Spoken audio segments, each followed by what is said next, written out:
tompo misaotranao manokan'izay fanomezana lehibe sy goavana ho anay ny teninao tsy miteny izay hoe efa tapitrohitra amin'ny teninao fa fahasoavana ho anay fanomezana avy aminao ny teninao fanomezana avy aminao ny teny fikasanao fanomezana avy aminao enina ireo salamo rehetra ampianarinao azy tompo fanomezana ny teninao fanomezana izay ankasitrahanay feno fanomezana ny afahana mandre fanomezana ny afahana matakatra fanomezana avy aminao Andriamanitra ka aoka ao anatin'ny teninao ay andray izany fanomezanao izany izahay ka ao anatin'ny teninao ary aoka hietry ny nofo ahatakatra ny saina irehitra ny fanahy hietry ny nofo ahatakatra ny saina irehitra ny fanahy amin'ny anarana maherinao Jesosy naovana izany vavaka-izany amen amen fahasoavanareo olana afaka andray ny tenin'Andriamanitra andray androany tonona amin'ny anaran'i Jesosy Kristy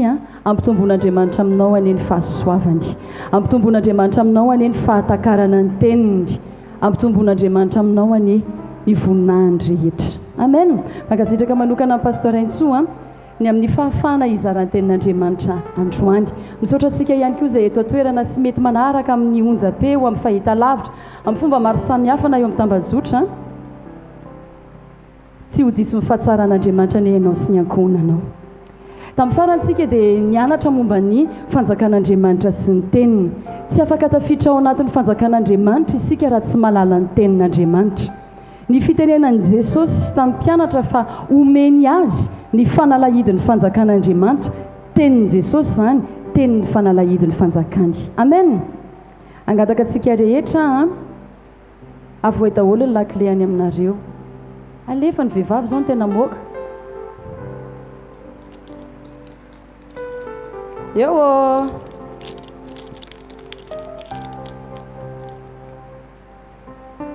ataovy manenoneny kely hoe ahitatsika azy eo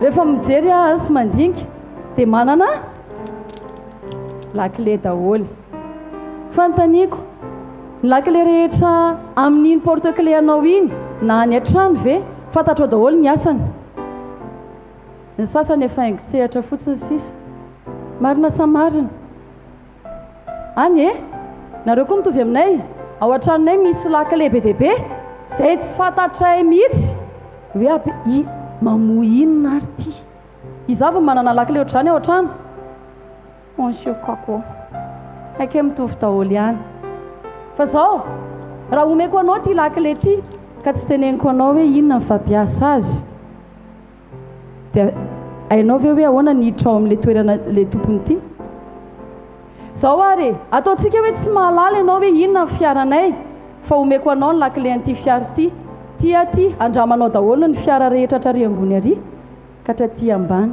marina satria tsy fantatrao hoe iza le fiara voavoa amin'le lakile dia tahaka izany koa ohatra ato anatin'ity clé USB ty fa raha omeko anao ty dia ao anatin'ity misy ny sarinay mianakavy dia rehefa omeko anao ty dia nidikan'izay ianao dia anana fahefana afaka hita ny sarinay rehetra marina raha omeko anao ny lakile an'ny fiaranay dia izay tianao atao amin'ny fiaranay any velominao io entinao mandehandeha io sy ny sisa ary raha omeko anao ny lakile an'ny tranonay fataro aloha fa reto lakile rehetra reto tsy mamoa daholo an'ny tranonay fa zao anefa ndao antsika maky baiboly sakafo amin'ny baibolinao Matthieu toko 4:17 dia samy mieritreritra daholo hoe rovina no andramany reto lakile ato an-trano ny sasany efa rafesina tanteraka ao ihany izy ary fonako lakile sady tsy dia miry izy ny tsy manao tsenjery tsy manokatra inino fanontaniako anao ilainao ve le lakile rehefa tsy fantatra koa reo inona ny fampiasa azy amo zavatra ve le lakile raha tsy izy akory ataontsika hoe ty zao lakile amin'ny vavahadinay dia mamoa ny vavahadinareo ve ty ilainao ve ny anomezako anao an'ity raha tsy fantatrao ny zavatra voainy fataro hoe atao ino ny reto mamoa ino ny reto so dia mba mamoa coffre-fort ndao ary Matio filazantsara Matio toko fainambe folo anjiny fatelombe folo. Iresakitsika mbola ao anatiny hoe fanjakan'Andriamanitra sy ny tenin'Andriamanitra. Amin'ny anaran'i Jesosy anjiny fatelombe folo.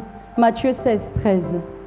Ary rehefa tonga tany amin'ny faritany Kaisaria Filipo Jesosy dia nanontany mpianany izy ka nanao hoe ataon'ny olona ho iza moa ny zanak'olona, dia hoy ireo hoy ny sasany hoe Jaona nao batisa, ary hoy ny sasany hoe Elia, ary hoy ny sasany hoe Jeremia na anankiray amin'ny mpaminany.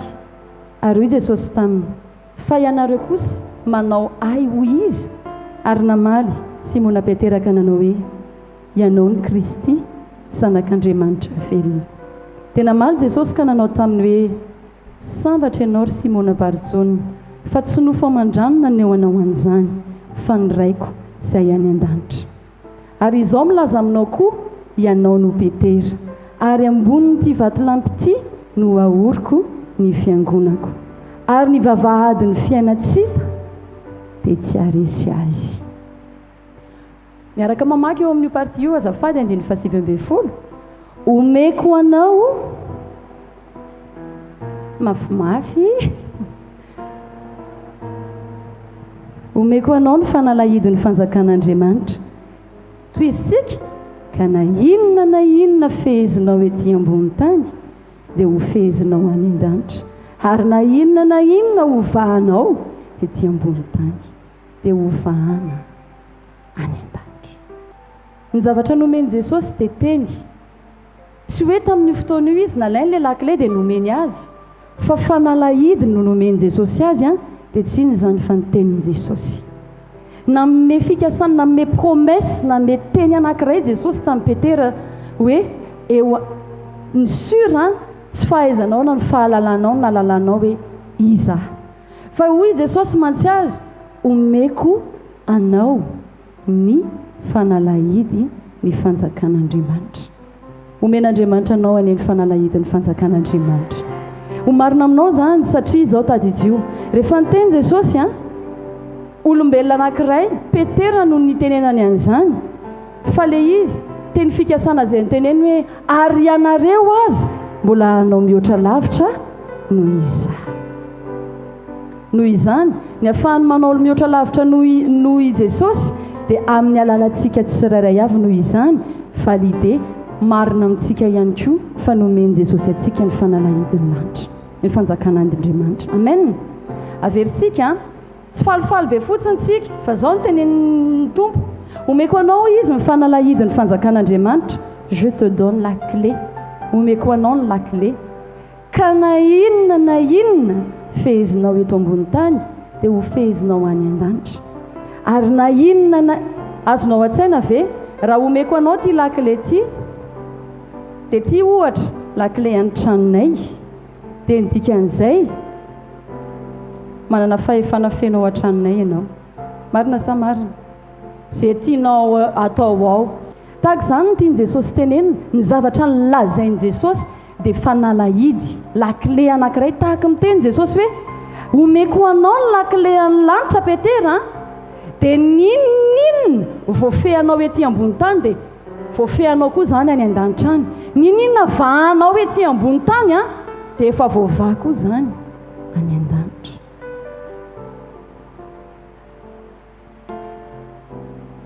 Tadidio ny olona manana ny la clé ao an-trano no afaka mampiditra ao an-trano. Jesosy dia efa ao anatin'ny fanjakan'Andriamanitra, izy no mitondra ny fanjakan'Andriamanitra tetỳ amintsika. Izay tompon'le la clé no afaka mamoha ny trano. Dia inona nataon'i Jesosy? Petera, zao ty ny la clé amin'ny fanjakanay, ty ny la clé amin'ny tranonay, dia omeko anao ty fanalahidiny ty fanjakanay ty, ty tranonay ty, dia ninona rehefa vahanao ny tranonay dia voavahanao dia mahazo miditra ianao. Ao ve? Ny tanjon'Andriamanitra tsy hoe ho victime ety ambony tany sika, tsy hoe ho voafehy fotsiny lalàn'ity tany ity sika, fa ny tian'Andriamanitra isika dia manana accès, manana fahefana hiditra ao amin'ny fanjakany. Amen. Ary isika satria fiangonana no nyresahany tety tadidio, afaka manana accès ianao rehefa eo aminao ao anatin'ny fiangonan'i Jesosy. Amen. toizantsika tsy manana tanjon'Andriamanitra hoe ampitsiriritra fotsiny ny fanjakany fa manana tanjony Jesosy ny anome atsika ny fanalahidiny fanjakany. Lioka toko 12:2-3 manao hoe aza matahotra ry ondry vitsy fa efa sitraky ny rainareo ny anome anareo ny fanjakana. Amen. Nazahoantsika ny fanjakan'Andriamanitra nefa dia amin'ny alalan'i Jesosy. Jesosy no fanalahidina fahatsika niditra.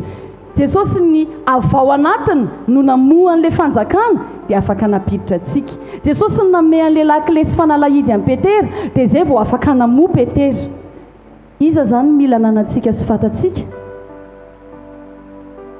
Jesosy, satria izy manana ny fanalahidy. Amen. Teny leo akaikinao hoe mila mahafantatra an' Jesosy tsika hoe zay manana ny lakile no mahazo ny tombony, ny fahafahana, ny zo, ny privilège rehetra sy vahanito. Ana le fiara ao ivelany ao, zany manana ny fanalahidiny, zany mahazo tombony, zany mananjo aminy, zany manana ny privilège andeha eraky izay tiako anaovana an'io fiara io. Marina sa marina. Rehefa tsy anananao le lakile le izy ka manandrana manokatra ianao, mpangalatra ianao zany. Marina sa marina. Hitanareo rehefa te hanana fahefana amin'ny toerana anankiray mpangalatra ka tsy manana fanalahidy izy dia tena ankeriny ny angalany an'ilay izy. Fa ny olona izay tompon'ilay fanalahidy dia manana fahefanao. Ankana ho an'ny Petera izay fahefana nananan'i Jesosy dia nomeny Jesosy azy koa. Ohatran'ilay noteneniko anao teo, raha manana ny lakile any tranonay ianao dia afaka manao izay tianao ao. Raha manana ny lakile any fiaranay ianao dia afaka manao izay tianao ao.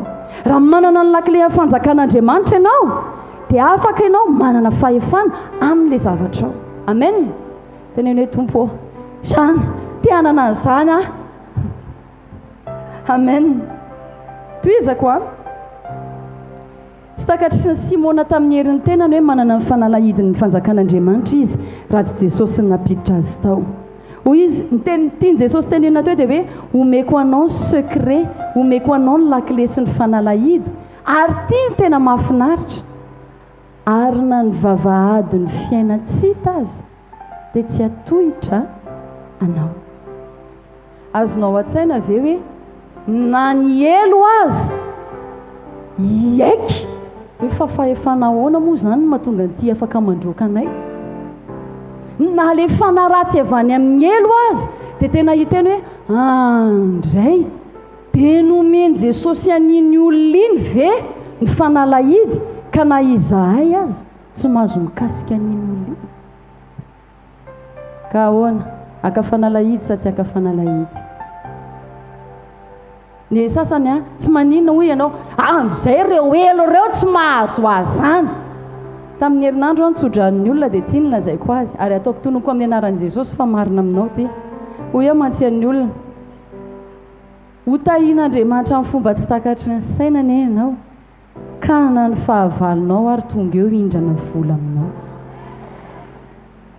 Tellement mifanjakan'Andriamanitra arenany ao dia rehefa ao anatin'ilay fanjakana ianao dia zao teneniko anao raha omeko anao ve ny lakile an'ity ka raha hitanao matoa nomeko anao ty marina na ny vola na ny volamena na ny lokanay azonao hoanina daholy. Raha omeko anao ty lakile ty ngamba dia ao an-tranonay ao ianao dia jerijerenao daholo hoe reto avy ve neneny ary ina ho any raha manitry ny ramatoa iny e raha sao andramandramana kely any e misy tehiteny zao hoe omeo anay any andramanay e okaloka mbola tsy niteny anazy zay ny tompo. Fa izao ny fanomezan'i Jesosy an'izay dia tehiteny amin'ny Petera izy hoe ity accès illimité ianao manomboka eto. Azonao an-tsaina ve fa ny fahefana nomeny Jesosy azy mandalo fotsiny izy dia na ny aloka ny azy dia manasitrana ny marary, na ny aloka ny azy dia manasitrana ny marary. Raha mamaky ny baiboly sika zavatra efa nataon'i Jesosy zany. Nanome fahefana Jesosy hoe omeko anao ny fanalahidy ny fanjakan'Andriamanitra dia izay zavatra rehetra efa vitako ianao ary mbola anao mihoatra noho izany ho marina aminao an'izany.